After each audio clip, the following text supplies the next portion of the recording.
I'm going to give you these. I have them all marked in different colors in my Bible. I'd encourage you, if you've never taken time to do the 119th Psalm, it's as long, actually it's about twice as long as James, the little epistle of James. It's one chapter, but it's like 2 little New Testament books. But I just go through each time, I look for something different. Let me just show you my studies through this. Number 1, a word-filled life is a life with holy habits. Holy habits that Ezra, the author of the psalm, had cultivated as responses to the God he loved. Habits are things we do without thinking about them. Because we've thought about them so deeply and ingrained them in our mind, they just are responsive. They just are part of our life that just flows from choices we've made. Well, here are his holy habits. I found about 10 of them. There are many more, but I don't want to do all these, give you something to study. The first one is in verse 10. And you can find these because they say, I have, or I am doing something. These are the habits. What he's saying is, this is what I have done, or this is what I am doing. These are the habits, my responses to God, my holy habits. The first one is in verse 10, and I call it, he wanted the Lord. I mean, he had a habit of wanting the Lord. We all have habits. We want things. Well, you know what his holy habit was? He wanted the Lord. This is what he said in verse 10. With my whole heart, I have sought thee. Did you catch it? With my whole heart, I have sought thee. So that's my habit. He says, I am wholeheartedly a seeker of the Lord. That's all of me wants you. That's a habit. He wanted the Lord. Secondly, he wanted the Word. Verse 11.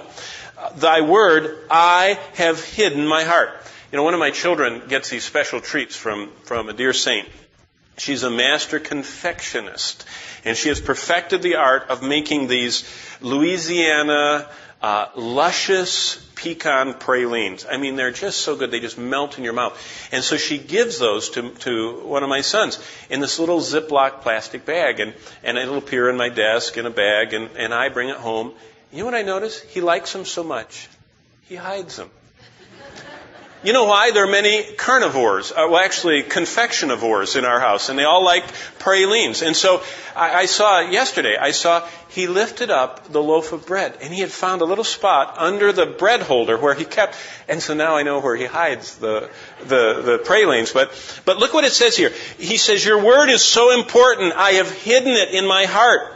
Have you ever had a treasure that's so special to you, you keep it locked away, you carefully guard it and put it somewhere because you don't want anything to happen to it, you don't want anybody to take it, it's your special something?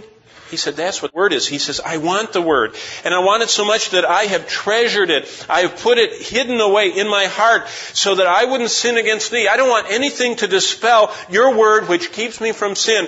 I don't want anything to block it. And so I'm hiding it in the treasure box where I won't lose it, where no one can get it away from me.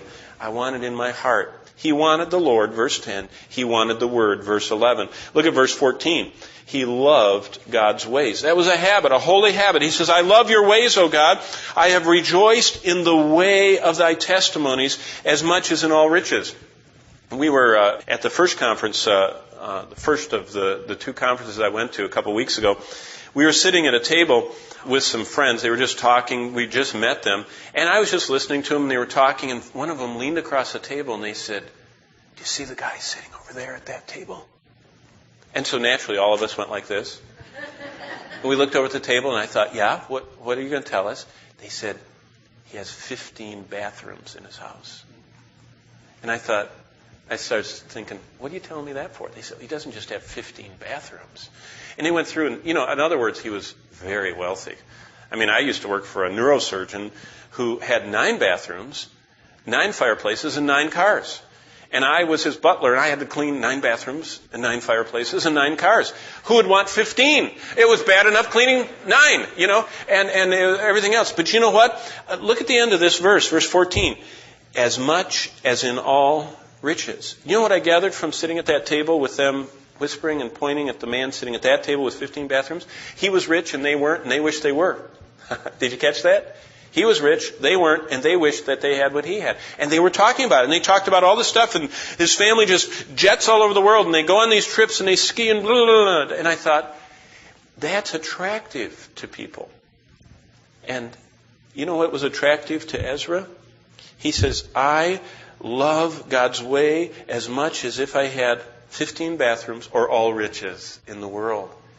Now, that should communicate to us. I mean, we look at the lives of the rich and the famous and we think, oh, it would be nice if we could do this or that. God says, I have something better for you. He says, if you will get to know me, you can come to love my ways and you will love them more than all riches.